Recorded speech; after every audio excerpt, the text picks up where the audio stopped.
Hey everyone, John Stenstrom here from Cast and Spear, where it's my goal to hopefully inspire you to catch your own food. I get asked a lot, what gear do I need to get started to get into spearfishing? And there's no better people to ask than my buddy Brad from the OC Spearos and the one and only Petros from Spear America. I want to make sure that you know what gear you need to get started so you can dive safely and efficiently. This is going to be a multi-part series where we're going to cover all the different types of gear, but in this video you're going to learn about spear guns, so let's dive in.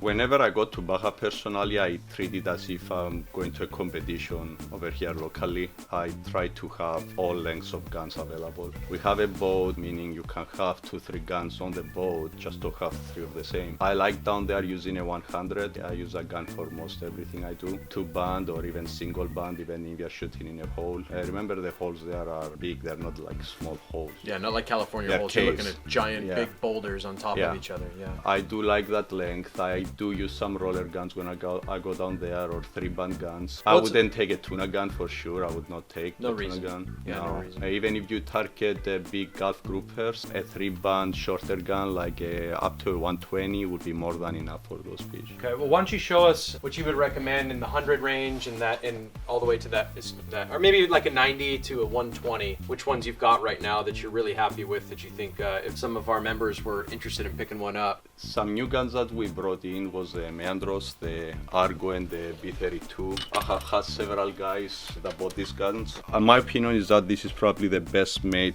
pipe gun right now in the market. It's got a pin trigger mech. What that means is not a regular sear mech, and I don't think you can see it. It's actually a roller in there that locks the shaft properly no matter what the position it is. The pull on this trigger is just phenomenal. The B32 and the Argo come with they have an upgrade, a 3-band muzzle, and the guns are heavy enough to be able to handle this. So far, guys got a lot of white Sivas actually and grouper with these guns. They've been telling me that they love these guns, so I'm probably gonna pick one up next time I go down. And what's the so for your, what was it, the 105 that you were looking at? As I told you, I like the 100, so I go instantly on the 105. What's the price on that 105? What the real rigged as is? Fully rigged, the B32 is around the 450, 460, and the Argo is around the 550, 560, which is an amazing price if you consider that the reel alone is $100 plus the reel and another 45. Is this a Meandros reel that you have on there? Yeah. The 3s and the 5s? Yeah. Good. And that comes with the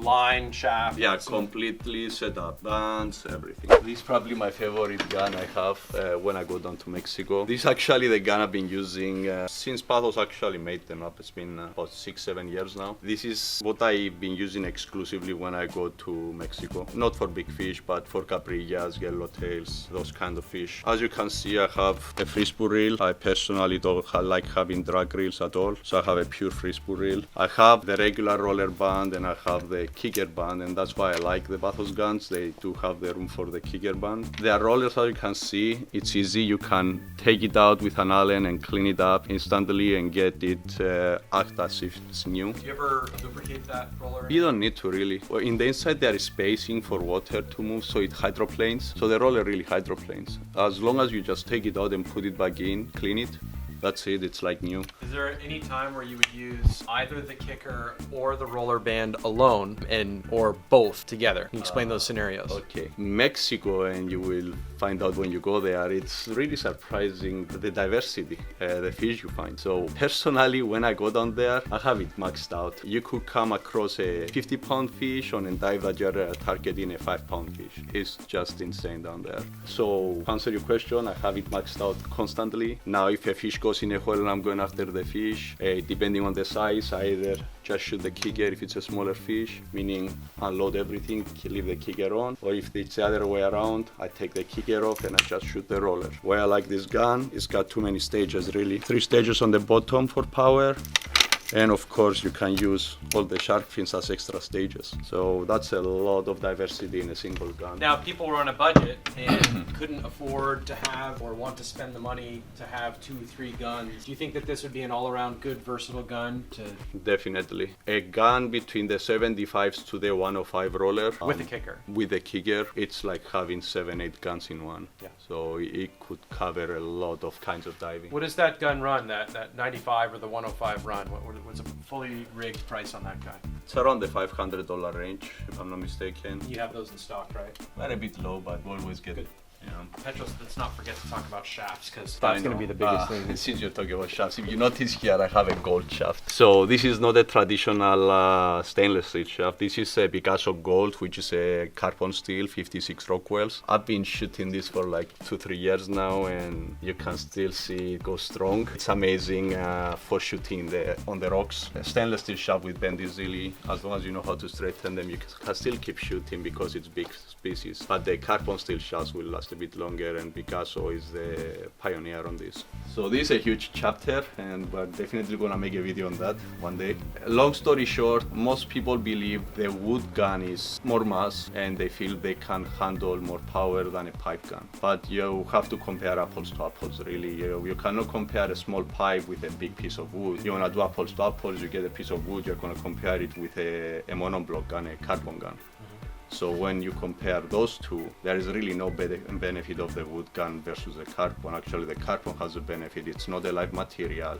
It will never warp, never delaminate. Can be made to have same mass like the wood, and essentially it's a big advantage of carbon over wood. But if you're gonna compare a wood with a pipe gun, yes, 100% the wood gun will have the advantage of the more mass, meaning can handle more power. You can band it up hotter. Yeah, so as I showed you, though, good example was the Meandros Argo, which is an elliptical pipe. That gun can easily handle 3 bands, and several Euro-style wood guns cannot handle 3 bands. So you see a smaller pipe gun with a 30% lower price tag can handle more power. On the wooden gun side, I do like the new Rifle Marauder. A really nice sleek gun, really well made. They use mahogany on the inside and purple heart on the outside for hardness. It's designed to handle 3 bands, 314mm bands. I wish it was 316, but I guess they probably figured out that the mass was not enough to handle 316s. They did the right thing. Track gun, or this is an open track gun. Personally, not too fond of the enclosed track guns. Simple explanation, people think the fact that you have an enclosed track gun, you can overpower it. The reality is you overpower it to compensate for the drag you have in the track, plain and simple. So an open track gun, if it's set properly, will shoot further than an enclosed track gun.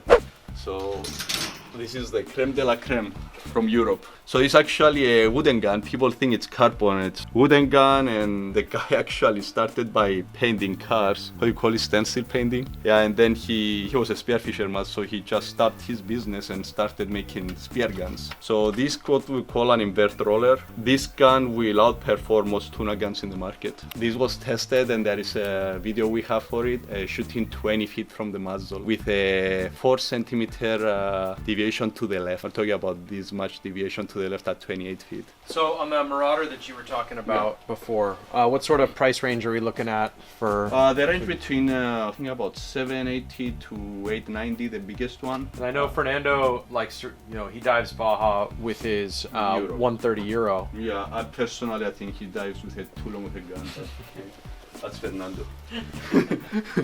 There's a lot of amazing guns, really, when it comes to wooden guns. Here I try to maintain a good variety. Like I have the Rives, which is the local company. I have Tixi, which is the largest wooden gun manufacturer in Europe, and they have phenomenal model guns like the Hyperion, for example. This gun comes from a 115 all the way up to a 145, and it's a 4-band gun. I would say the 115 that comes also in a mid-handle would be an ideal Baja gun, really, and it's under $1,000. So this one's the enclosed track. Is that because of the length? No, I asked them to make it. We also have it in open track, but American market, so I have to have both. And then we have the Pro Custom. I designed this gun. Actually, I used one, the 105, which is a good Baja gun, a 3-band gun. The gun is made to handle 4 bands. Obviously, ideally, you only put 3, but we did test it with 4 bands. Well, that does it for this episode. I hope you found it helpful. Definitely hit that like and subscribe button if you did, and leave a comment down below of what is your favorite spear gun. I would love to know. The next video is going to cover all things spear gun reels. Stay safe in the water. See ya.